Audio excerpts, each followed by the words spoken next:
To download Affinity on your Windows computer, first open your internet browser and go to affinity.studio. Click on the Get Affinity icon and click the Sign Up to Download button. Now this is completely free. You can sign up or log in with an account if you already have one. I'll click Continue here, and then we'll need to enter a code that's been emailed to us. Enter the code from the email,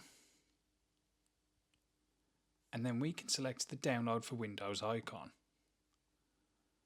We're using an Intel processor, so we'll click on the Windows Intel. This will start the download.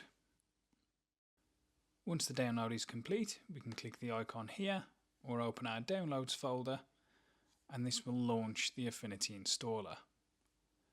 Select Install. Once the install has completed, it will launch Affinity automatically for you. Click the Login or Sign Up button, and then click Continue after you've logged in.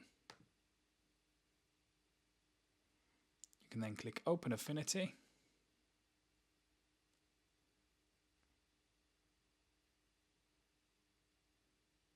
and this will open your newly installed Affinity app. You can close your browser window and select the document that you wish to make from here.